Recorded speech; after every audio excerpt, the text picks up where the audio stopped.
Hello everyone, this is DavidViadel23 and welcome to the Mandragon's Cave. Today we are going to be talking about One Piece 1191. We have been waiting for 2 weeks to see this episode. We had a break last week and I was talking about other stuff unrelated to the current situation in One Piece, but it's time to return to Elbaf and talk about what's happening with Imu, okay? This video is a little bit crazy. It's gonna be full of spoilers. There is a lot of unexpected things happening and going on, things that I agree, things that I don't agree, okay? And there is a massive transformation. We see like this cell perfect form of Imu as well. We see as well someone intervening and saving all of them. A lot of things to talk about, okay? So we have this space more or less to work. I've been drawing a lot Imu lately. I've done, I think, 3 drawings of Imu or 2 drawings of Imu. This time I think I like it more, okay? So this type of more chunky type of character is the type of character I like. So we are gonna try to more or less situate here our character, okay? If you want to ask any kind of question, if you want to bring any kind of theory that we have been talking here in the past, feel free to do so in the comment section. We got right our theory from ages ago about Imu being basically Satan, and this is what we're going to be drawing today. Every time that this guy is transforming is more demoniac, okay? We have seen the previous form that is more, let's say, lean, okay. I always said it is quite androgynous. Sometimes it looks like a girl, sometimes it looks like a guy, and I think Oda was depicting this for a reason. Now, in this form that we are going to be drawing today, he looks more like a man, okay? So we have this kind of transformation through the stages, I would say, of the power that Imu is, let's say, awakening, or he had, let's say, restrained the power, or concealed, or confined, and now is trying to, let's say, access this power. I'm gonna change to the Big Matic 0.7 millimeters. This is a little bit thinner, because I'm drawing very small. If you see, this is my finger. So I want to try to have a thinner line, so we can add more details, okay? Obviously, I think I fancy doing the character a little bit like I do sometimes, more my style, more cartoony than actually Oda looking. So let's see if we can achieve that as well, okay? We have the arms are gonna be up to here more or less, okay? We have one of the legs is falling here, the other one is falling underneath like this, okay? And then the wings, the massive wings that we have here. So, the episode is named after Loki. Loki is here. We start where we left it. Luffy is badly wounded and seems that he is kind of trying to get up, to go back to the fight. I made a video, one of my latest video was basically complaining about Luffy's attitude lately. I don't think he should just get up like nothing happened. I think there should be some sort of consequences to his power. There should be some repercussions as well. Since the gears started, gear 2nd, 3rd, 4th, 5th, we have seen a lot of mention of Luffy being shortening his life, being to the limit. You know, every time taking more time to recover, things like this. He's been training anyway, all the time, but this has been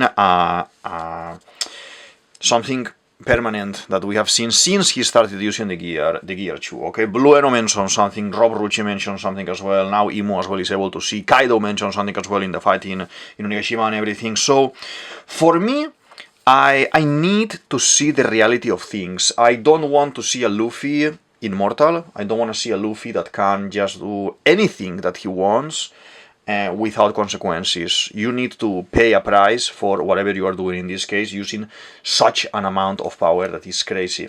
So anyway, he looks like he is getting up and he's kind of, you know, I'm still alive. I don't know how I'm still alive, because he's been pierced twice by these massive weapons.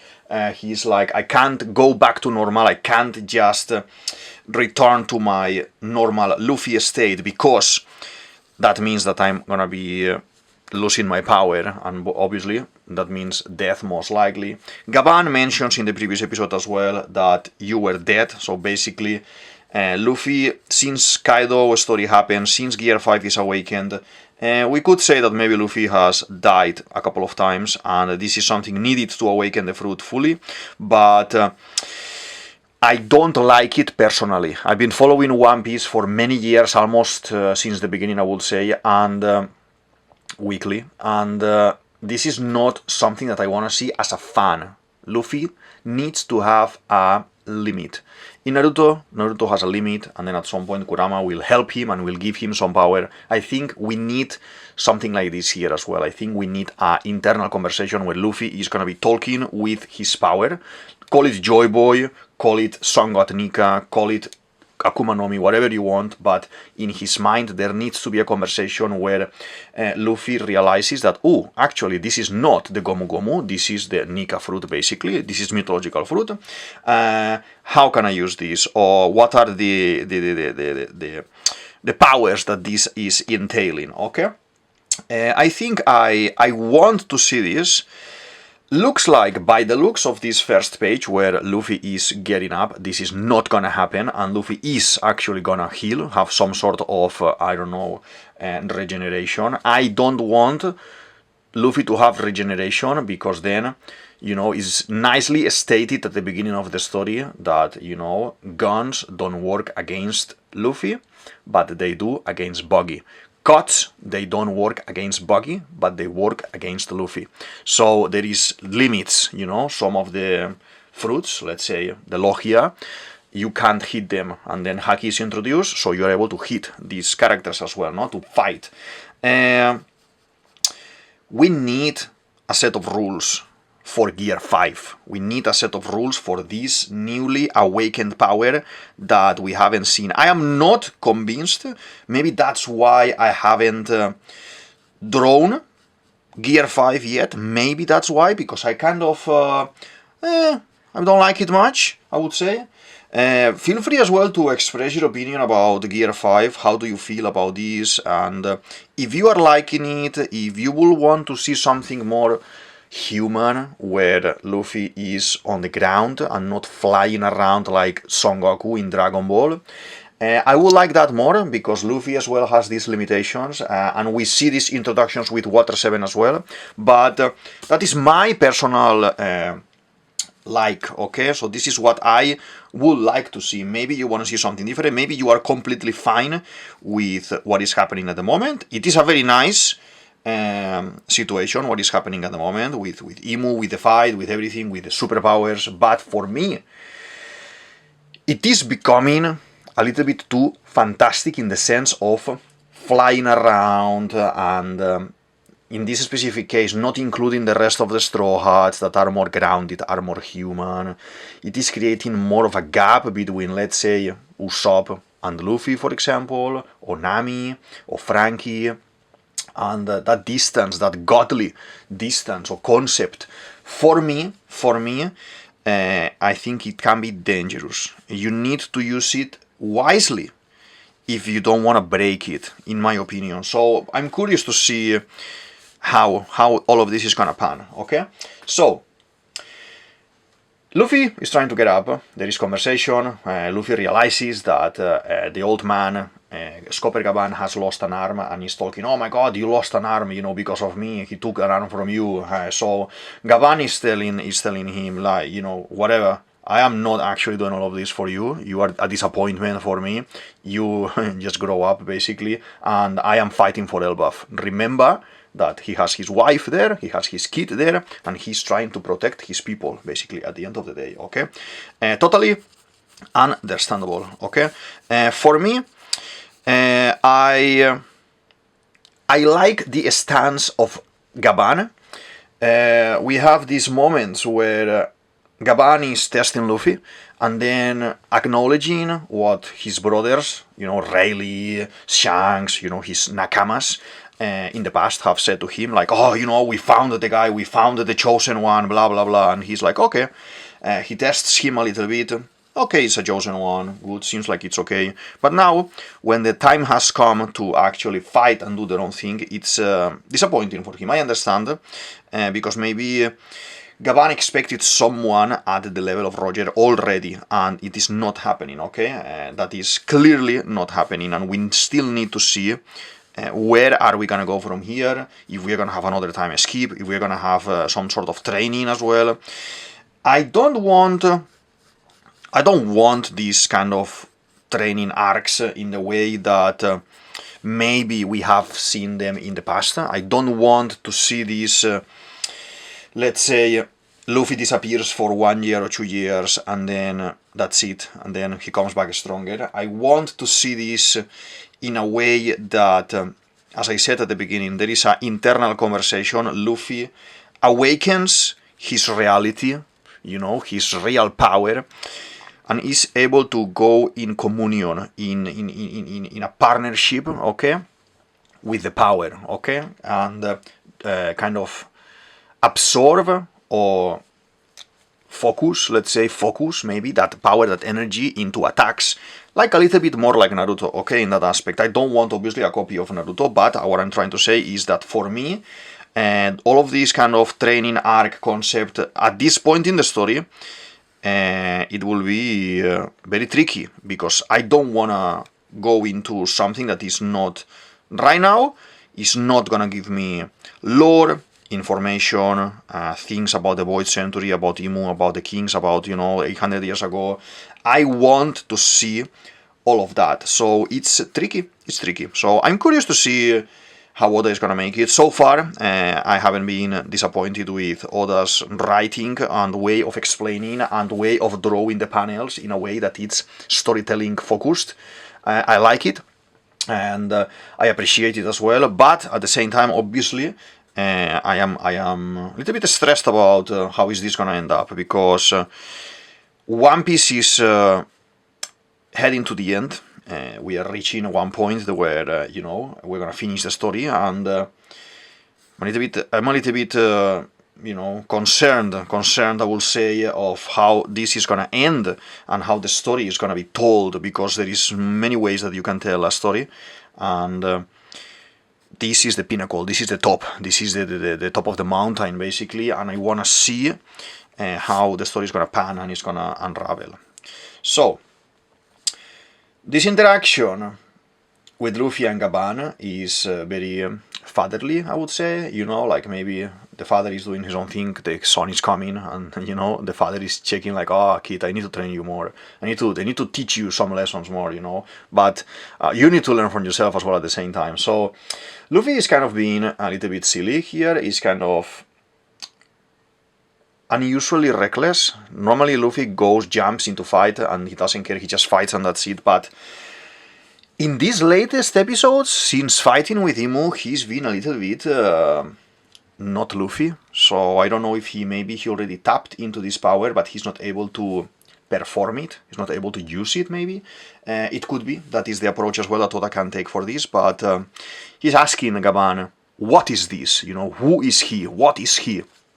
And Gaban says, well, there's a lot of secrets in the world. This is one of the biggest secrets of the world, and basically what I will say is that this is God. The concept of God in One Piece is something, in my opinion, that I'm watching and reading this since the very beginning, attached to NL. The design of the character, for me, like the one that we're drawing at the moment, for example, the previous design as well, the outfit, it is very, very much like NL, in my opinion.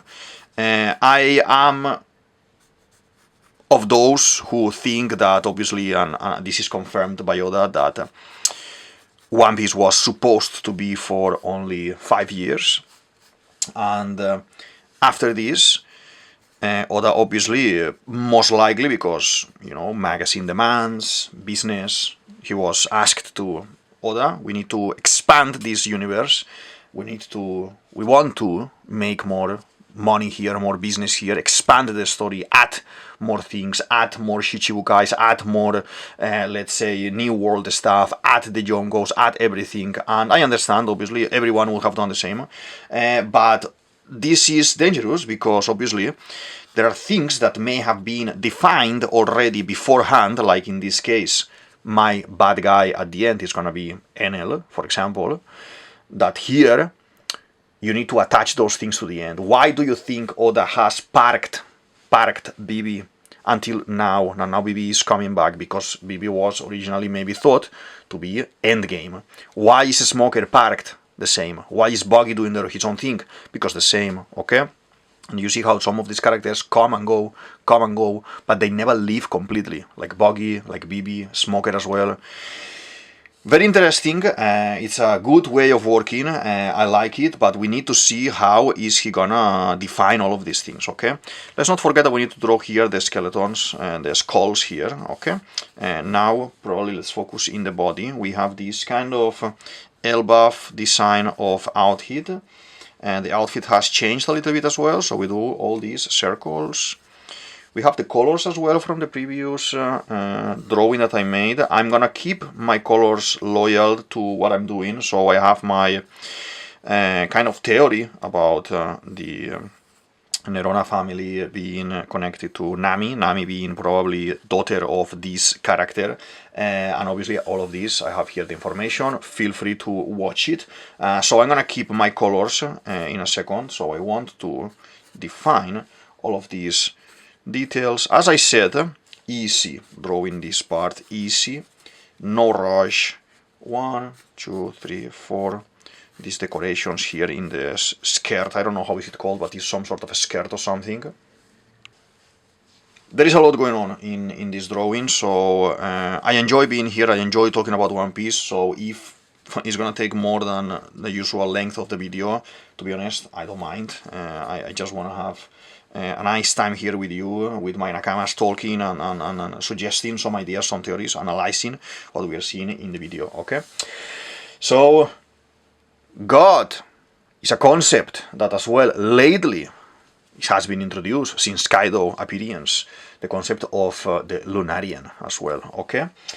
With this design that we are doing here, for me, he looks like a Lunarian, okay? Are we in a situation where this character, Nerona Imu, was originally a Lunarian that ate a fruit, the Satan fruit, the devil fruit, and transformed even more into a monster? Because as well, if you have played, if you like games, if you're a gamer like me and you like Tekken, I'm very fan of Tekken 3, and in Tekken 3 I remember that when you finish all the game, you are fighting, you know, you pick a character, you are fighting against the machine itself, and the last character, it's a creature looking very similar to this ogre creature, okay, that, you know, our character, that it looks a little bit like this, like an Aztec god or something like this, ends up transforming into this massive cockroach that is like a monster with horns and everything. And there is a lot of this going on here as well. Oda is a gamer as well. Oda is a fan of science fiction. Oda is a fan of fantasy as well. So there is a lot of things going on that may evoke and remind us that, hey, you know, there are things out there already in games, in stories, and in books that may ring a bell and be similar to what we want to portray here in the story, okay? So, yeah, let's do all the eyes, a couple of eyes here and there, like this, and like this. Okay, later we will define them more. And we have Honebami as well here. This is the sword, the bone eater sword. It's gonna be like this, okay, and it's going actually out of the frame, like this, and like this. We are gonna be painting it in black in a bit, all in black, and all the flames like this, flowing, and it has like a snake, type of a snake or something, like a head of a snake, like this, with the eye as well. Okay, good. So I wouldn't dislike the idea of the Lunarian. I wouldn't dislike the idea that this guy was actually Lunarian, ate the fruit, transformed even further, and then had some darkness power given to him as well because the fruit, or because a god, or because something else, and he evolved the concept of god as well. If it has been emphasized with the Lunarian so much, it's not a story that you can abandon. It's something that you need to connect to the truth of the world, okay? Because originally these guys were the ones living on top of the red line where Imu lives now, where the Marijoa castle Pangea is located now. So it will make sense as well that he is a traitor for his people. He sold them, he destroyed them, he eliminated them to be the only one who is a god. He has no flame on his back, but the hair is simulating like a flame as well. The black flame as well, maybe that is what is potentiating, giving him power, extra power to be, considered a god as well. And maybe the Gorosei, the group, the 20 kings, they bend the knee to someone who they thought it was actually a human, but ended up being because it looked like Lily, probably, but he ended up being a Lunarian, okay? So maybe he's doing... That's why this concept from Vegapunk of not everything is good or bad, okay, in this world. So there is a gray area there. So imagine that. Imagine, even if, connecting here as well, the kingdom of the D and everything that is disappeared, and Raftel, it can be anything at this point, but in this specific drawing there are a lot of vibes, in my opinion, of Enel, of Ogre from Tekken, of Lunarian. This looks like very, very, very strongly designed after Lunarian, the type of wings as well, the skin. I still think the skin is gonna be reddish, like Hellboy. In fact, when Imu transforms in this episode, we see this kind of, and here as well, that I'm gonna draw it now, actually, by the way, we have these bracelets that is, as well, this kind of black flame around him, like Hellboy. Hellboy, if you have read that story or watched those movies, is basically a demon, and he has in his arm this chunky type of fist that is a key. It's a key that he will put into a door to open basically the underworld, and all the demons are gonna escape and everything, and he's gonna be basically a Satan, the demon. There are a lot of references in One Piece, and specifically in Imu, towards that concept. I haven't seen people mentioning this around the internet or anything, but it is quite obvious for me that it is something that Oda is drinking from there. Oda is drinking from Hellboy, from Mike Mignolia's Hellboy, and it is interesting. I like it. Curious to see how all of this is gonna pan at the end, because there is a lot of information, but it's interesting at least. Okay, so the leg, we do have the leg here. Obviously, I need to go out of the frame because this is massive. Just move a little bit. This is massive drawing.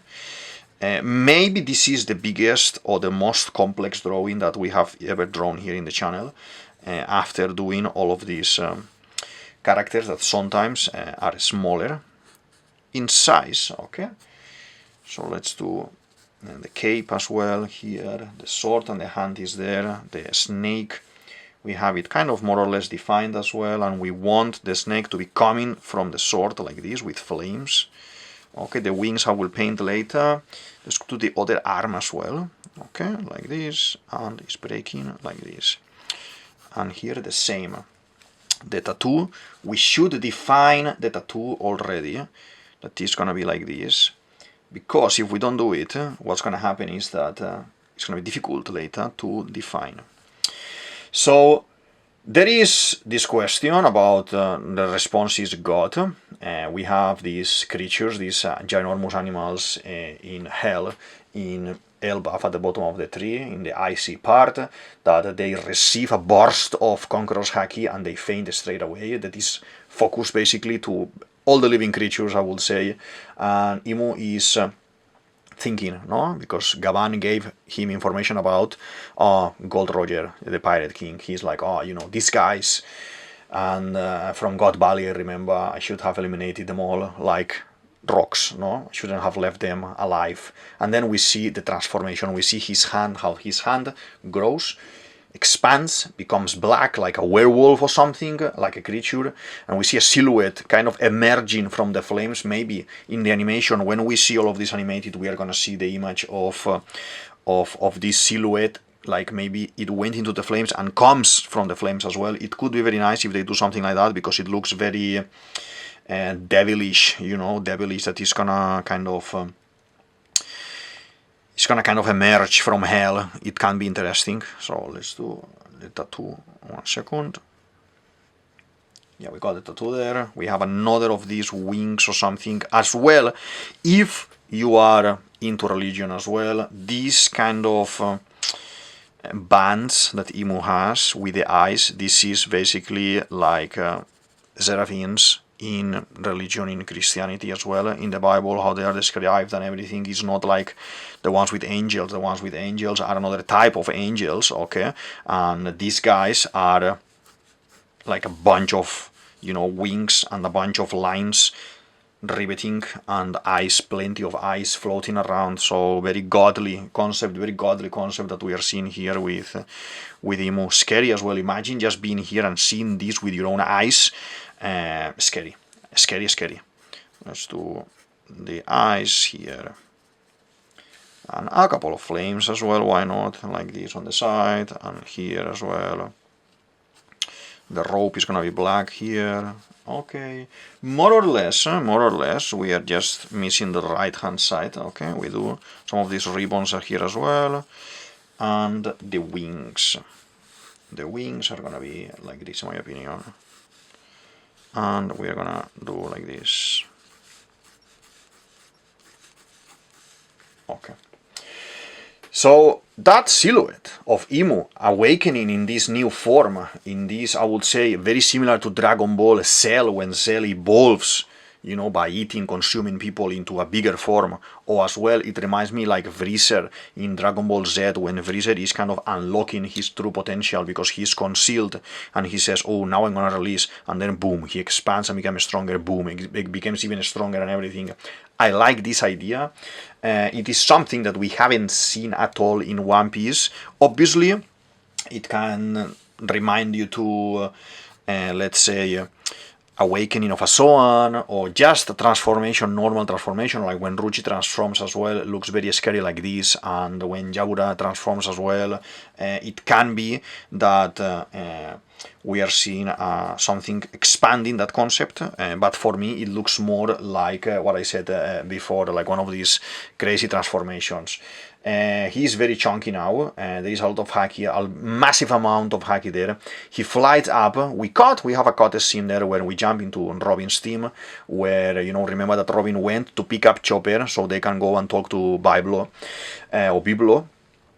Saul is there as well, and they are asking Chopper, I think the owl wants to tell us something, we need you to translate, and Biblo is gonna explain something. I can't wait, and I was actually gonna draw Biblo today, but I decided to go for Imu because I think it's the highlight. Obviously, the highlight of the episode is this, but I can't wait to draw Biblo and do theories about this character. This character is someone that was 800 years ago alive. This guy is someone who knows secrets of the world, and the power that Chopper possesses of talking with animals, we are not seeing it. This is one of those things that I love from One Piece, that someone like Chopper can actually talk with animals and give us information, extra information, and it has been abandoned for many years.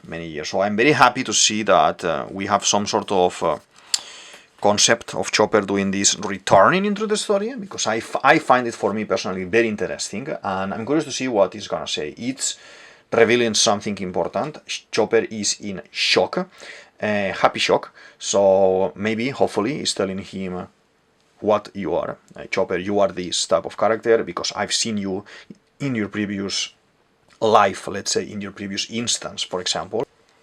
I don't think we need to go much into this at the moment, because I think I will do a video. There is a break next week. Maybe I draw Biblo and we do a video about him, talking about possibilities, what he said now, that Chopper is going to translate.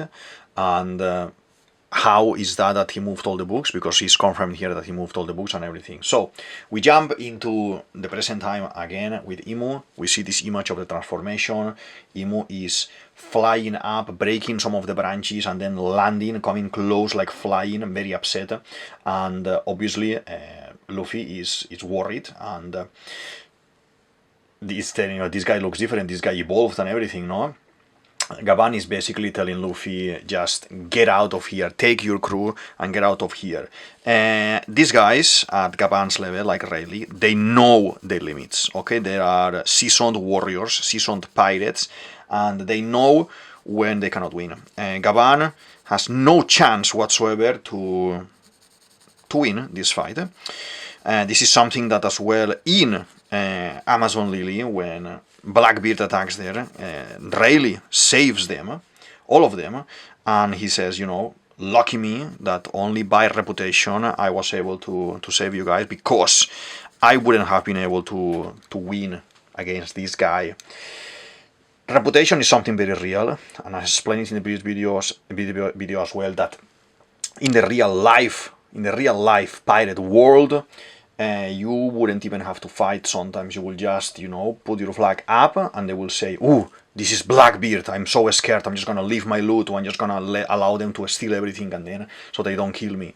And that is something very real that we are seeing in One Piece. I love when Oda is actually you know, doing things in his story that could be from real pirates, and I find it very attractive for a story, and it makes the whole concept more realistic, more something that you believe, because it fits in a situation where, okay, it could happen in real life, it was actually happening in real life, okay? So Luffy, obviously at this moment, he's like, there is no way I'm gonna abandon you, there is no way I'm gonna escape, obviously I want to protect everyone, blah blah blah, but he's laying on the floor, useless like a worm, and we see Honebami, again, there is another attack from Imu, just straight away, attacking them, attacking Gaban specifically, okay? This is, you know, attacking from the air, flying, falling down. In a fight, normally, when you see any kind of a story, you will see that the person who has the high ground, like in Star Wars, tends to win, because the hit brings more energy, more power, and it lands on top of the person, obviously, and the person is cracking against the floor or something. We see in this moment that Gaban is protecting himself. He's missing one arm, obviously, but he's kind of putting the axe in front of himself, not to shield, not to protect, but to return the attack, to attack, okay? So if they're gonna clash there in this moment. He's surrounded as well with Haki, that is very impressive, and obviously Luffy is like, oh, you know, run, no, don't do it, because you are not silly, you know that this man, this old man, cannot actually hold the energy of this attack. It's nicely done. The tension is there. If done in an epic way, it could be very beautiful, to be honest. An attack that is gonna create a lot of tension, a lot of emotion as well, and we could all be like, oh my god, what's gonna happen here? So I am very curious to see how all of this is going to be animated, okay? Let's just focus one moment here, and we are gonna attempt to do the face here. We do the nose, a little bit like NL type of nose. We have the face like this. It's like a creature, very nice, to be honest. Very, very nice. We have the eyes as well, that the eyes are a little bit like this, and then they go around like this. Like madness, more like this, and we have this type of karma, like electricity falling through the cheek, that is gonna pan later into the chest like this, and here into the torso, the lips. The character, I have to say, the character is very, very, very Lunarian at the moment for me, so I wouldn't discard the concept, as I said at the beginning, that Oda is maybe trying to give this emphasis in the Lunarian race. Okay, so we have these circles, and then the hair is going like this. The horns, new horns that are prompting at the back as well, here and here, and all the hair going like this.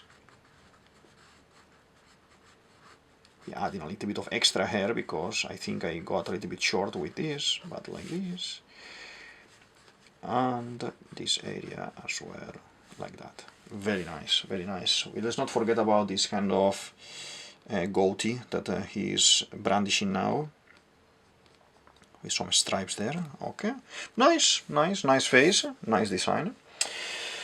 The clash is gonna happen. They are very close. Imu is falling on top of Gaban. Luffy is next to it. All of them is very stressed. Gaban is focused in defending himself. There is a step coming forward, very decided. And then we hear Gungnir. And Gungnir is a massive attack. Gungnir is in real mythology, Norse mythology, is the spear that Odin was wielding. Okay, a very strong spear, a little bit of electrical powers as well. But our hero, our savior here, in this case Hjarundin, is punching with his fist Imu on the side, and you know, all the energy is there, all the energy is there. You will see the face of Imu, how he's receiving the whole attack. He wasn't protecting himself, he was focusing only attack, and he's receiving the whole attack on the side, and he's gonna be throwing him to the other side of the tree. At the same time, before he detaches from the attack, Imu is able to do one of these stigma powers that he's doing all the time, or one of these tiny sentient flames that he's doing, and shoot it at him. Okay, Imu goes flying. We see how he's encrusted into the tree, a little bit like Doflamingo in Dressrosa, reminiscing, you know, because this character as well, Hjarundin, comes from Dressrosa saga. We see as well how Hjarundin receives the attack. He has received this attack in the past, and he's basically saying, yo, you are not actually gonna hit me with the same attack twice. So he protects himself with the shield. The shield is destroyed, completely destroyed, is broken, but he didn't hit actually the target. So good for Hjarundin. Hjarundin is not a physically strong character. I don't expect great things from Hjarundin in this situation, but I have to say that Oda is a king for the unexpected. Kind of the concept that it's obviously very present always in movies of doesn't matter if you are, you know, tiny or you don't have much strength, but everyone can make a difference. You don't need to be the more muscular or the more powerful or the strongest superpower to be making a difference. Okay, you just by doing your own gestures and, you know, nice things, you can help people and help everyone. I think this is what Oda is trying to kind of explain with this movement. I wouldn't have said we are gonna be saved by Hjarundin in 1,000 years. I would have said someone could have helped. I still in my thought of Usopp, move, start doing your thing, start you know, attacking and saving Luffy and helping and, you know, actually engaging into combat, because this is what we need at the moment. But I don't know why Oda is taking so long. We have all the Straw Hats lined. All of them are having, let's say, a mission, something to do, but Usopp and Nami, all of them are fighting someone with Shuri, fighting some of the God's Knights, checking the Biblo, whatever is gonna be the same Biblo, all of this. But what is Usopp and Nami doing at the moment? They need to help Luffy. They are guys from the very beginning of the story, and they need to be there helping. So let's project the sword all the way up here, and we are gonna do like this. Maybe I'm thinking I should go for a thicker type of pen, because here we could be full day drawing all of this. Maybe I'm gonna try to see, maybe 0.3 is something more accurate. Now that the face is done and drawn, yeah, maybe 0.3 to do the wings, to do everything around, and I have as well Even like this seems too thin for this. We can use it for some details, but I have as well a 0.5 that I do not normally use. It could be interesting for the wings because there is a lot to cover here. Yeah, this one is nice. All the circles as well here, all this texture. It reminds me as well, like in Wakanda movie, with Black Panther movie, we have the bad guy having all the kills that he's done are kind of made in scars in his body like this. That is very epic, and for a story like this, it can be matching as well. Maybe this is some sort of tattoo marks that Imu is kind of brandishing as a glory, you know, like, oh, look how strong I am because I have all these marks of all the people that I have eliminated, for example. It could be. I wouldn't dislike the idea. Let's do like this. Like this. Most likely, as I said, most likely we will do this like that, okay, and like this. And now we have only one circle around, that is gonna be like a circumference here. Okay, nice, nice, nice, nice. So, after receiving the attack, Luffy is getting very upset, like, you know, you don't have to come here and interrupt my fight, blah, blah, blah, but at the same time, obviously, they are talking to him, like, you know, whatever, you actually cannot fight, you're just being here, just useless, and Luffy is getting a little bit upset. He doesn't like when someone else interferes in his fights, and I understand, but here, a little bit like in Rob Roach's fight, he cannot actually do the thing for himself. He says, don't worry, I'm just gonna be, he's very upset, I'm just gonna be healing right now. I ate a lot before, because if you remember, Luffy spends a crazy amount of episodes before just eating and eating. I'm gonna quote him in Haki, because I think this is how he's gonna be looking. All full on Haki, and I'm gonna do the middle part in black, in red, like the skin is like in Hellboy, like Satan, basically, like the demon, basically, the devil, basically. But for this, I think we are gonna see some sort of Haki covering around him, like an armor, like a Bergo. This is something that we don't use enough in One Piece. Like we see it with Pika, we see it with Bergo, but we don't see enough someone with full body Haki or partial body Haki. And it looks very cool in a scene, it looks very cool in fight when we are actually trying to break this type of power. So I'm just gonna try to do something like this. Yeah, and then the other side will be black most likely, and red, yeah. Hjarundin, once again, while Luffy is eating, and Luffy is getting inflated when he's actually filled. Kind of, there's a concept in animals as well, that some birds are able to eat or store in their mouths food to actually fly back and bring it to their kids. This is basically the same. I'm basically storing all of this food, all of this energy for later. And do I like it? Not much, because again, it removes the sense of urgency, the sense of fear for me. Like, okay, now when I see Luffy again, that he's almost gonna be defeated, maybe it's just maybe he's just some storage. He has something in storage, and he's gonna be able to eat. So I don't like this regen stuff. If someone in a story, in any kind of a story, has a regen power, it needs to be used cleverly, that for the reader, it makes you be scared and worried about the main character. Who is he gonna die? Even if you know there is 1000 episodes more afterwards, but you may be concerned and you say, is he gonna die? Is he gonna be eliminated? Is he gonna, I don't know. You want to see that fear in a story, in my opinion. I want to know as well, what do you think? How do you feel about this regeneration?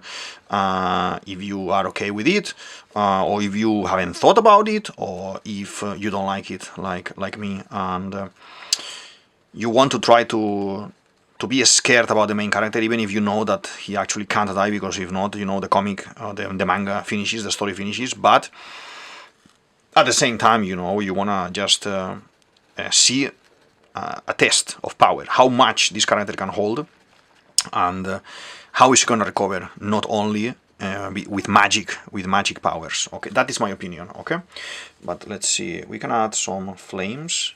The flames, I don't want to do them completely covered in black. I want to do them like here, like a sketch like this, because I want to create a distinction between the flames and what we have here on the wings and everything. Okay, this whole concept. You just need a paper. When you are drawing, okay, if you can get a paper, extra paper that you're gonna put next to you, so when you are actually drawing, let's say this side, you're not gonna smush this one here. Okay, so let's do again, like we have done before, all of these. We'll do 2 lines like this, and we will paint the insides in a second. Okay, but for now we need to do this as well. For the tail, Imu's tail, let's not forget, it's gonna come from here, like this, up, and then here, like an arrow. Okay, looking good so far.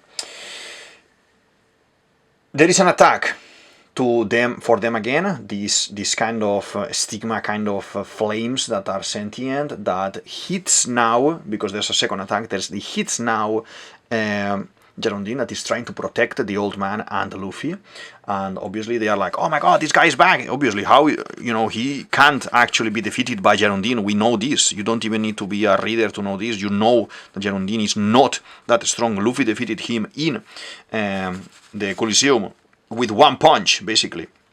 So obviously, so we see this this moment where, you know, Hjarundin is gonna give his whole life to protect them, and Gaban is telling him, Hjarundin, kid, you can't, you are gonna die. And he is giving the Norse speech, the Viking speech, like, you know, like here, you know, the giants, like the Vikings, we are ready to embrace death. We wanna basically die in battle, and that's basically glory for Valhalla and everything. But he's like following that pattern of Vikings, and I understand it. Oda has created and started this One Piece story because Vicky the Viking, it's a cartoon show where Vicky is the son of the leader of the clan, and very clever kid.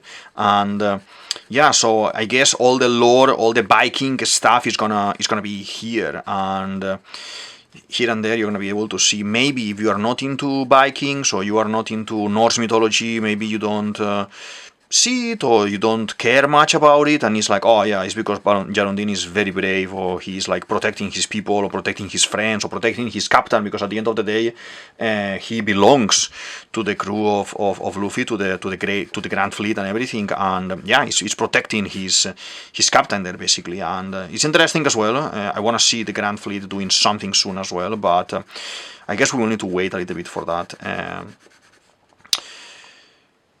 Maybe they should show up now that I'm thinking about it, because if Luffy died here, as Gaban said, oh, you died, all of these guys have a memory card, and the memory card must have been burned, and maybe disappeared, or maybe created again, but maybe Cavendish, Bartolomeo, all of these guys, maybe they went actually to help Luffy. It could be. I want to see. Those guys are obviously designed, created in a way that we gather them at the very end to fight in the very final, let's say, battle, war against the world. In this case, I would say against Imu, it will fit more than Blackbeard, but I wouldn't discard that maybe. I think it's too early, but I wouldn't discard that maybe they show up as the people that is going to be saving Luffy. Even if they are not strong, they can be the numbers that they need to actually be bothering Imu or bothering the God's Knights, and you know, make some space. I still think these guys will most likely show up for the Pangea, for the Marijua battle in the up there and everything. All of them will go up there, but it is a possibility. It's a possibility that we see them at the moment here as well.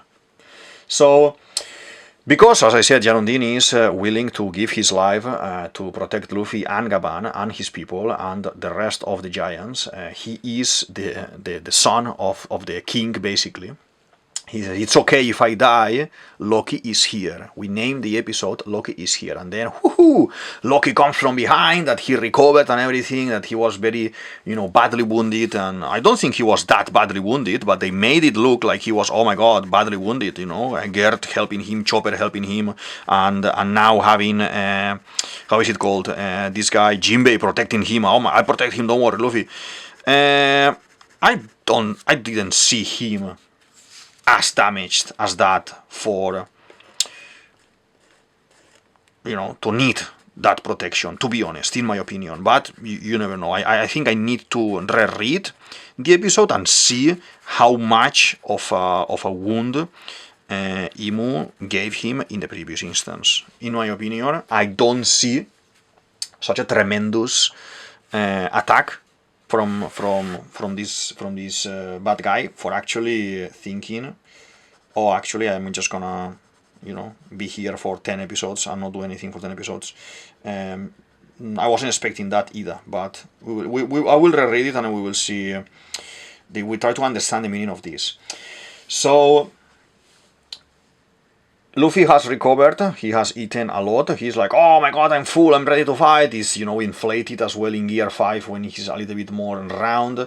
And then we see how they do the three generals, the Gogeku Sovereignty, that this is an attack that we see as well doing multiple times from the giants, is like the signature attack from the elite giants, basically. Now, Hjarundin, Loki, and Luffy are gonna attack at the same time to Imu. Imu is gonna put his hands and receive the attack, meaning this is not gonna do anything to Imu, okay, in my opinion. It's gonna be maybe, you know, breaking some of these skulls, maybe breaking the sword, maybe. We need to see the breaking of the swords. I have this theory that surprisingly has become the second most watched theory in most watched video in the channel, about Imu being like a video game boss that you need to defeat 20 times. Okay, I'm gonna put the video here. You need to defeat Imu 20 times, as many weapons as he has. Break this weapon and you take one life. Break the axe and you take another life. Break Killingham lance and you take another life. Okay, in this way you can have multiple characters like Hjarundin, or Loki, or Zorro, or Sanji, or anyone who can be outside of this, who wants to have a go at Imu, like Blackbeard, Shanks, all of these guys. We can have this happening in a way that is like a video game, like the Horcruxes in Harry Potter story. Okay, I would like it, yes, because I don't see a way where we win this battle. I don't see a way that we win now. Okay, we can win another time, in another situation, yes, but we need to... You can't reveal the bad guy, the final bad guy who is behind everything, all the darkness in the world, and is, you know, the boss of the world government in One Piece. You cannot defeat this person in the same saga that is actually revealed, in the same battle that is actually revealed. You need to give him something that we are gonna fear, like, oh my god, this guy is here again, and you know, oh my god, it's so scary. Last time that he showed up, he destroyed this, or he killed this guy. That is what, for tension's sake, is what you need in a character like this, that is final boss. Okay, that's my opinion after, you know, reading many things and writing as well many things that I would kind of, let's say, expect from Oda to see. I would expect that. But again, feel free to, in the show more section down below, to express your opinion and see what you want to see, how do you want to see it as well, okay? So there has some more circles here, some details here, like this. like this, looking very nice so far. Okay, we're gonna move most likely into painting here the sword. Okay, normally I would do all the line work and then I will do all the color, but here, because there is so many dark things, darkness around, I'm kind of going up and down, trying everything at the same time. Okay, like this, you see. If you are someone who enjoys the drawing part of the video, okay, and you want to learn how to draw characters or cartoon characters and you have no idea how to draw, doesn't matter if you are 6, 7, 10, 28, 74, 99, 203, doesn't matter. I'm gonna put this playlist here that is gonna help you to create characters like this, okay, how to draw faces, bodies, line of action, silhouettes in a very easy way for beginners. Okay, so I invite you to click on that link and yeah, do the activities at home. You don't need anything fancy, just pencil and paper and a pen, and you are sorted, and obviously a couple of colors if you want as well, but everything very fancy, very basic. And yeah, so let's do now the other wing here, like this. So, as I said, Imu is gonna receive this massive attack, okay, because he's the bad character here in the story. We cannot see a defeat. Tops, I would expect some sort of, oh, my clothes are all destroyed, you know, I need to change my clothes or something like that, but not something that Imu is going to be scared. Imu looks very relaxed as well, like he's observing everything, he's throwing some attacks and defeating everyone basically, and the guys are the ones who are in tension, okay?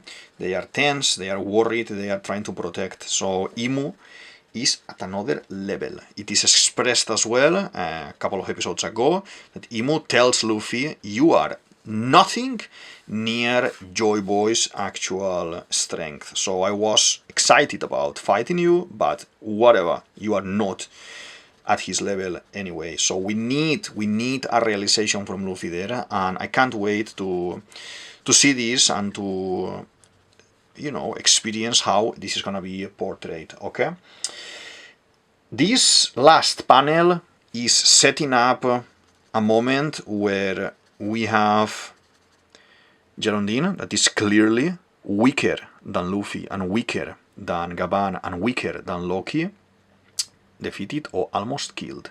When he says, it's okay if I die, Loki is here, is not talking about Loki is coming now to jump in and fight with me. This is telling you nothing happened in Thriller Bark, okay? Zorro is gonna sacrifice himself, and then Sanji is gonna sacrifice himself, and then Zorro comes back. So this is exactly the same situation. In Norse mythology, and you know, in Norse culture as well, you will see the Jarls, and when a Jarl dies, that is basically the leader of this group of men, this group of people, okay? So they will have the son as the heir. The next in line, like here in One Piece with the kingdoms, the next in line is the one who is gonna be the next boss, basically. With Bibi as well, you know, Cobra died, and because Cobra died, now Bibi is the leader there, and etc, etc, etc, okay? Because Hjarundin is the oldest son. Hjarundin is the oldest son of Harald. In this type of a story, Hjarundin should be the king afterwards. What's the problem here? Hjarundin was born to a woman that the council, the group of elders, didn't choose. So what they chose was the other one, that is Loki's mother, okay? A royalty person. Because of this, Hjarundin has always been like cast aside. He's not gonna be the leader. He's just gonna be, you know, Loki is the Prince Loki. We don't see Prince Hjarundin. This is what he means. Okay. Loki, we know he doesn't want to rule. Loki is a character that he wanted to go in adventures, he wanted to be strong like rocks and everything. He's not like his father, he is like a fighter person, like Luffy basically. And I find it very interesting. What I think is gonna happen here is that originally I always thought that we will finish this saga of Elbaf, okay? We will have the good guys winning, okay? And then we're gonna have a party, like we always have a party, where Prince Loki is gonna be the center of attention, when they are gonna accept Loki back. Oh, Loki, I'm sorry we behaved like this with you, blah blah blah. We are gonna make you our king. You are now the king, King Loki. And then Loki would say, I don't want to be a king. I just want to travel the world, I just want to do adventures with my crew, and I just want to follow Luffy, basically. And Hjarundin, my brother, my older brother, that is more experienced in battle than me, he's a pirate for many years, he's what my father wanted me to be, he's the one we should place in the throne. And there's going to be a debate there, and because Hjarundin he's here being as well main character vibes, he will end up being the king. Now, with what we have seen in this latest episode, in this latest page, with the attack, someone needs to receive a final blow from Imu, and he's gonna be ending up badly wounded. Okay, Hjarundin doesn't have the energy to hold it. He already received some attacks before. He's receiving now some other attacks. If for whatever reason that Honebami sword hits him, he's gone. He's gonna be out of commission. And I wouldn't discard that to protect Luffy, okay, we have had already people dying, for example, like Pedro, and it is a little bit interesting how Luffy is reacting to these deaths, okay? I wouldn't say Pedro specifically about the reaction, but I will focus more in, for example, Vegapunk. Vegapunk dies, and Luffy is like, oh, old man, oh, this or that. Luffy is not actually aware of what's going on or what's happening here, okay? So I'm a little bit concerned with this type of behavior that he's having lately since Gear 5. So if Hjarundin, that is one of his followers, dies here, that should be a major shock for him. Not obviously like when Ace died, but he should kind of have a change of perspective here. Like when Ace died, he had a change of perspective, and having someone like Hjarundin that is pledged to him, to protect him, and to be one of his guys and everything, die on him, that he's not actually fighting a random fight and dying on his own, like, Zoro is fighting another guy at the moment, and Luffy is not seeing that. This guy is fighting with Luffy, next to him. I'm a little bit concerned about that. I'm a little bit concerned about this happening and seeing this situation where Hjarundin is gonna be eliminated by Imu. Someone needs to. Who else would you prefer? If it is not gonna be him, who else would you say is gonna be the one who is gonna fall? Put it in the show more section, okay, in the comment section, and let's open debate about it, because you can't reveal the final bad guy. And it's not like Blackbeard. Blackbeard, we haven't seen him like kind of killing as such. This is another type of bad guy. You can't have a reveal, and everyone is good.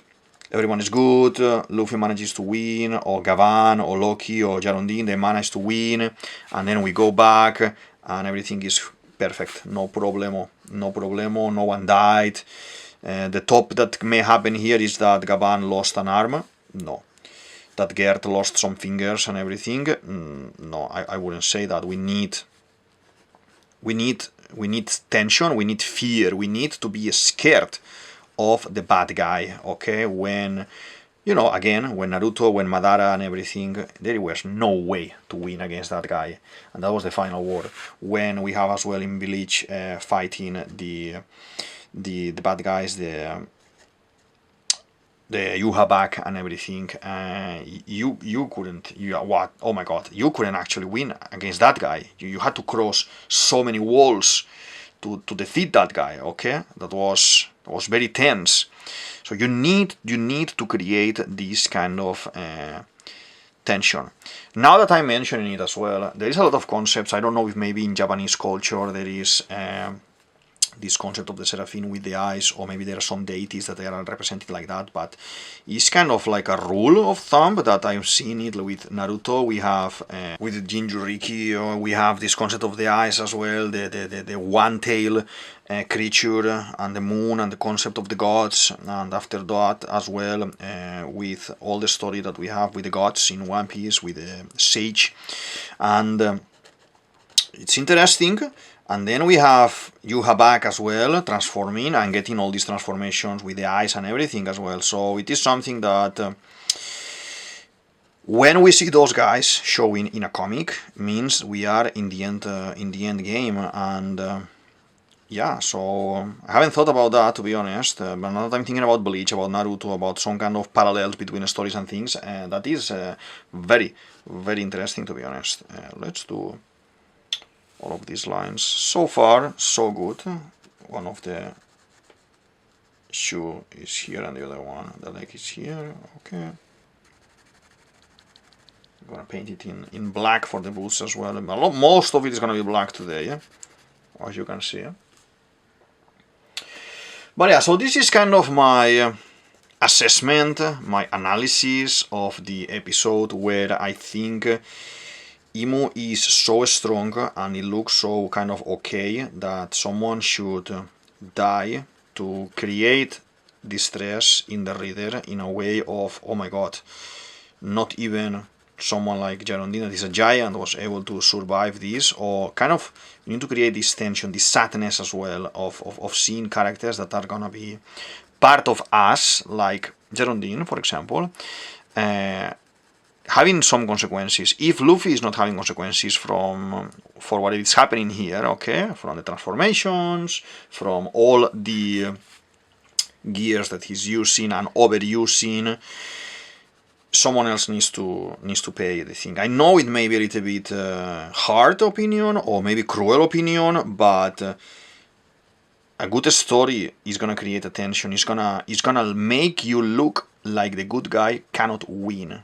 And so far, we are seeing them holding quite okay. So I want a little bit more of distress in the situation where we have these guys that they cannot actually do anything else. Hjarundin saving them is not final. I think it's not strong enough for me to actually say, oh yeah, if I would have said Zoro is gonna attack and save them, I mean, not even Sanji, I would say, not even Jinbei, I would say. Something like it needs to be top tier, like Gaban, like Loki. Hjarundin, I don't think he has a chance. He's just there because he's the heir as well. He's the son of Harald. He needs, for storytelling's sake, he needs to be there, you know, just filling the gaps. But I'm concerned to see what is going to happen here. I do not discard the idea either that because Imu is somehow sick, and we see spitting blood a couple of times, we see overusing his powers and being weakened all the time as well, we see all of these things going on. I don't discard the idea that Usopp maybe awakens more Haki now, because he's actually keeping an eye on what's happening in the story. He's reading the space nicely, but Oda is not actually putting him on a screen doing anything, just observing. If something like that happens and Usopp does a move, as well, a silly move, where not with intention, but just by chance, by luck, whatever he does is gonna push Imu away. Obviously, he needs to become the hero of Elbaf. Obviously, he needs to become a statue as well. They will carve his figure as well in the tree, and he will have his statue, his his bust, like we had in with the Tontatas and everything, and in other places, and that could be interesting. I want to see that. It needs to happen, yes or yes. A statue of Usopp in Elbaf, and obviously recognizing him as a hero and recognizing him as a great warrior of the seas. That will be not the culmination of Usopp's dream, but a step further from achieving his dream. That is acknowledging that he is already a brave warrior of the sea. I think he is already, but a moment like this, where he's gonna do his final move, it could be very interesting. Let's not forget other things going on in the Elbaf arc, that they could save the Straw Hats and help all of us to, let's say, save the day. Okay, at the beginning of Elbaf, we arrived here with some friends. In this case is Vegapunk, Lilith. I completely forgot about it, but I was reading some pages the other day, and I saw this moment where Frankie is unloading a massive box of Vegapunk and giving it to Lilith and say, oh, you're gonna go to the laboratory, blah blah blah, laboratory, blah blah blah. Okay, I'm gonna create a base here now. Inside that box, she says there is a Vegapunk. There is a body that is not a robotic body, but it is like a clone that was used in the past already for going to Ohara.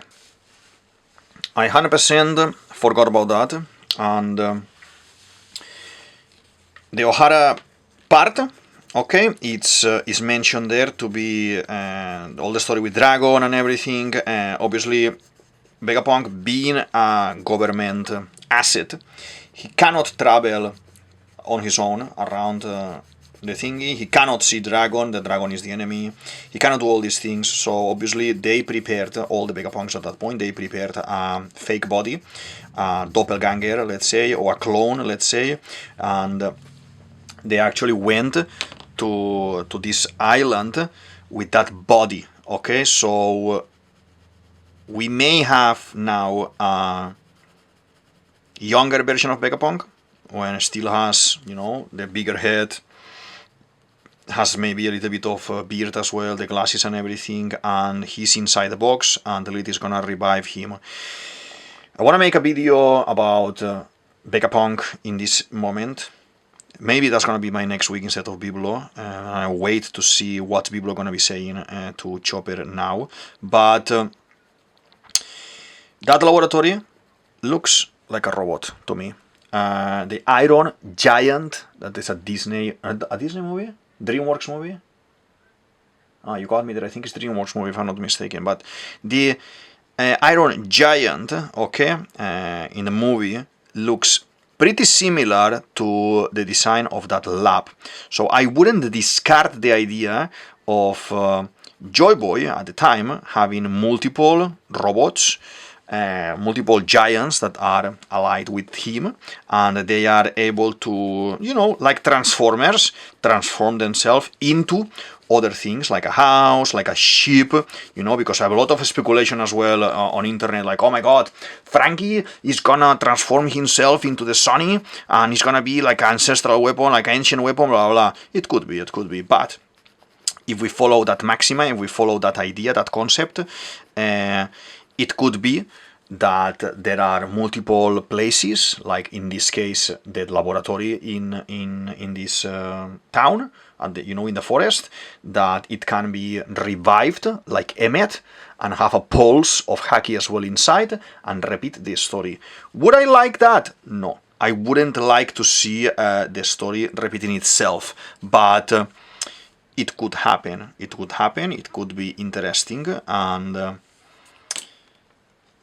we have seen things like this in the past, okay? That we are saved by chance. Just random things are gonna help us, and we need to find a way. At the moment, we cannot win. Not even with this attack, we cannot win against Imu. So it makes sense that there is something external that happens.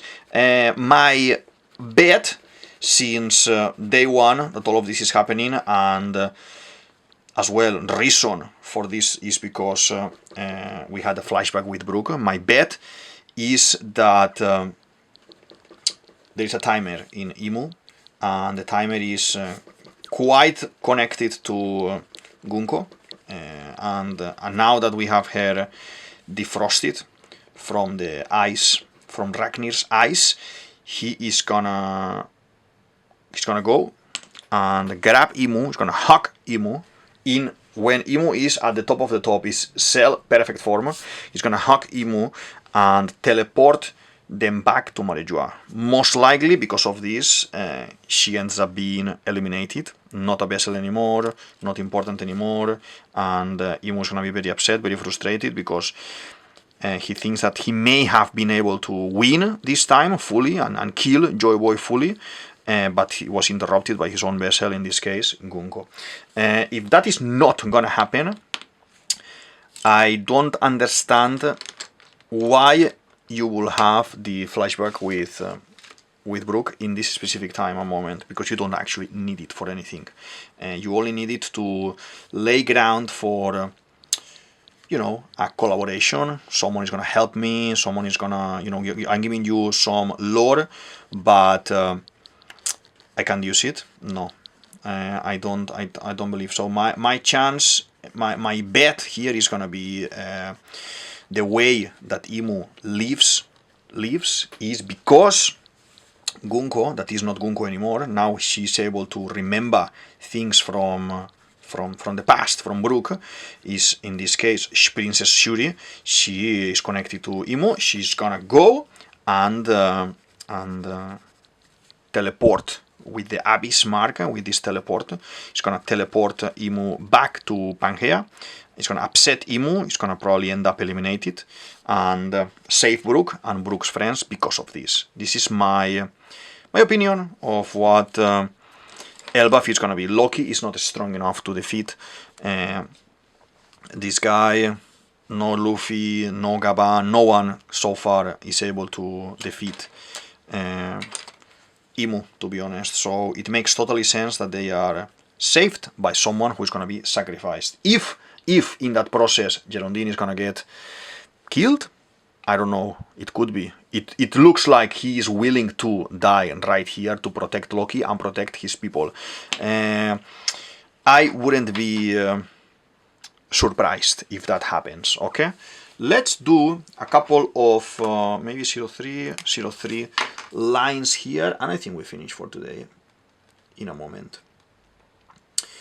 A lot of One Piece lore has been dropped lately, so feel free to go to the Show More section, open conversation, explore other videos I have in the channel, drawing other characters, okay, and interact with the videos, okay? So we can actually open conversation. I like to talk about One Piece. I want to see and I want to know your opinion as well, and obviously always within the respect, even if we don't have the same opinion.